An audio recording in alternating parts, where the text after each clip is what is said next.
Bonjour et bienvenue sur la chaîne de Boréal Essence. Je m'appelle Lison et ça me fait plaisir de t'accueillir. Aujourd'hui, on va fabriquer un masque pour le visage qui va être prêt à l'emploi. Donc, que tu vas pouvoir préparer à l'avance pour offrir en cadeau pour toi. Puis, je t'invite à visiter le borealessence.com où j'offre plusieurs déclinaisons de ce masque-là. Mais pour la vidéo, j'avais vraiment envie de m'amuser avec du cacao. Donc, c'est une poudre, du cacao en poudre crue que j'utilise pour un masque. Saviez-vous que le cacao est fantastique pour ses bienfaits pour la peau? Non seulement il est hyper concentré en antioxydants, en polyphénol, mais en plus il va stimuler la circulation, améliorer le teint également et l'apparence de la peau. En plus aussi, lorsqu'on se fait un beau masque au chocolat, ça sent tellement bon avec le cacao. On va travailler avec des argiles qui ont la propriété d'offrir une légère exfoliation aujourd'hui avec le Rasoul, mais aussi d'attirer les impuretés, de nettoyer vraiment en profondeur, de purifier la peau. J'ai également de l'argile de Kamouraska, donc du Québec. On va ajouter à ça un petit peu d'huile végétale, un petit peu d'huile essentielle, un peu de vitamine E, et mon ingrédient secret, de la gomme de xanthane qui va vous permettre, à chaque fois que vous préparez votre masque, d'avoir vraiment une belle texture puis éviter que ça coule dans votre visage. C'est pas très agréable. Donc, la gomme de xanthane va gonfler et va permettre vraiment au masque de rester bien appliqué et de vous procurer une expérience un petit peu plus de luxe avec ce masque maison-là. Vous savez, chez Boréal Essence, on aime faire des formulations cosmétiques haute performance et c'est ce que je vous offre. Le fait aussi que vous allez faire le mélange du mélange de masque en poudre au moment d'appliquer le masque fait en sorte que c'est un masque qui va durer très longtemps, qui va vraiment être stable et sécuritaire également. Donc, on commence dès maintenant. J'ai mesuré ma poudre de cacao déjà qui sent super bon et j'en ai utilisé 20 grammes. On va faire un total de 50 grammes aujourd'hui.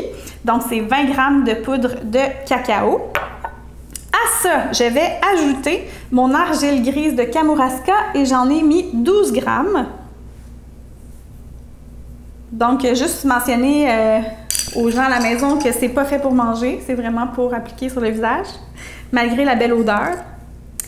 J'ai aussi mon argile Rasoul qui est à 9,5 grammes et j'ai 0,5 grammes de gomme de xanthane. Ensuite, on va ajouter 0,5 g de vitamine E. Donc, toujours mesurer vos ingrédients avec une pesée, c'est important. Et on va ajouter l'équivalent d'1 gramme, donc c'est une pipette. Ici, j'ai un mélange de différentes huiles végétales. Allez-y avec une huile que vous aimez. Mais là-dedans, j'aime bien qu'il y a de l'huile de chanvre, pépins de raisin, aussi de la rose musquée. Donc, c'est des superbes huiles à mettre dans un masque. Donc, c'est une pipette, tout simplement, que je mets dans mon mélange. Et on a déjà presque fini. On est rendu à ajouter nos huiles essentielles. Aujourd'hui, j'ai choisi des huiles essentielles qui vont s'agencer à merveille avec le chocolat, mais qui ont des superbes propriétés. Ça va être des actifs dans votre masque pour améliorer l'apparence de votre peau. Donc, on a du ylang-ylang. On va en mettre 3 gouttes.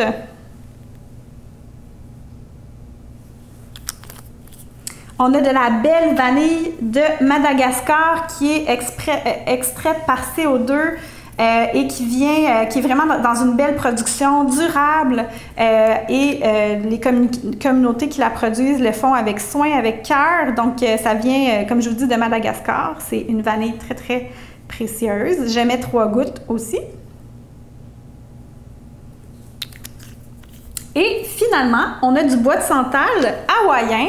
Je vais utiliser 2 gouttes. Le bois de santal que j'aime beaucoup pour avoir été voir sa production à Hawaï. Un beau privilège. Encore une fois, une production durable. Avec ma famille, j'ai pu participer à la reforestation du bois de santal sur Big Island à Hawaï. Donc, on a déjà terminé. Tout ce qu'il vous reste à faire, c'est prendre le temps de brasser tout ça et de mettre en pot. Puis, je vais vous montrer comment on fait une fois qu'on veut appliquer le masque. Donc, vous allez bien mélanger ça. Si vous le souhaitez et si vous avez un moulin à café seulement dédié à vos cosmétiques. Vous pourriez le passer dans le moulin à café pour avoir vraiment une texture encore plus fine, puis vraiment avoir un effet encore plus professionnel. Donc, vous pouvez le faire, mais c'est optionnel. Et je vais le mettre dans un pot recyclé de suppléments. Donc ça, c'était des suppléments que j'avais. Je l'ai lavé au lave-vaisselle. On le désinfecte. Et ce que j'aime de cette bouteille-là, c'est qu'elle a comme un... Elle ouvre et elle ferme comme ceci, puis c'est plus facile à verser dans la main ou dans un bol au moment de le faire. Donc, je mets ça en pot en utilisant un entonnoir.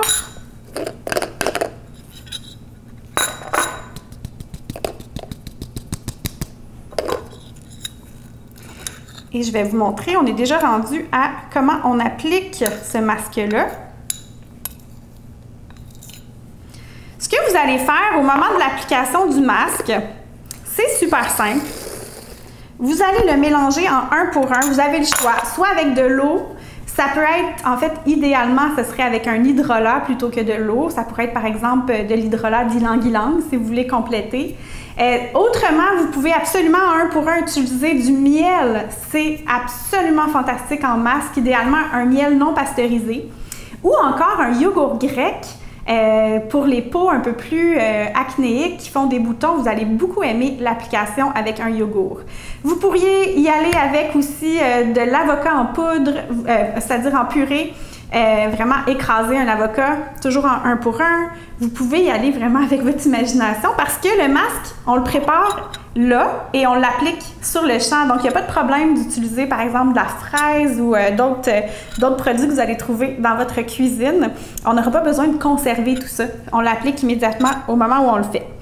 Et je vais vous montrer avec un hydrolat la texture que ça va nous donner. Donc, je vais mettre, j'ai à peu près une cuillerée à thé de mon masque. J'ajoute une cuillerée à thé d'hydrolat. On brasse tout ça. Et on va se retrouver avec un effet chocolat fondu.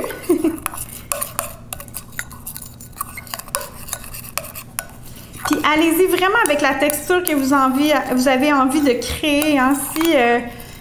Si vous trouvez que c'est trop liquide, ajoutez un peu plus de masque. Si vous trouvez que c'est trop épais, ajoutez un peu d'hydrolat.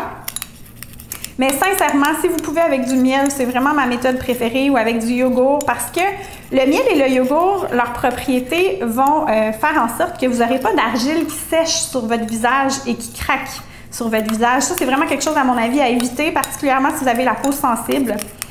Puis, consultez ma présentation. J'ai déjà fait un atelier complet sur les masques où je donne beaucoup de contenu gratuitement, donc n'hésitez pas à aller voir ça.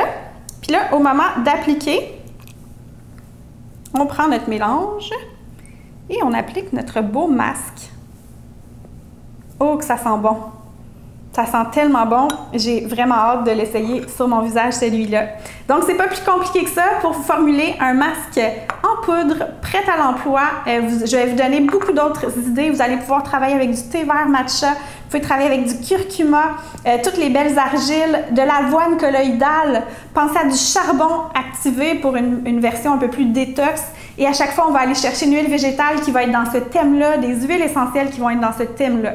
Et si tu es intéressé par la formulation à la maison de cosmétiques, tu veux pousser ça un peu plus loin, bien sache que j'offre un cours, donc visite borealessence.com pour en savoir plus. Abonne-toi à la chaîne, assure-toi d'activer les notifications pour les prochaines vidéos. Merci d'avoir été là!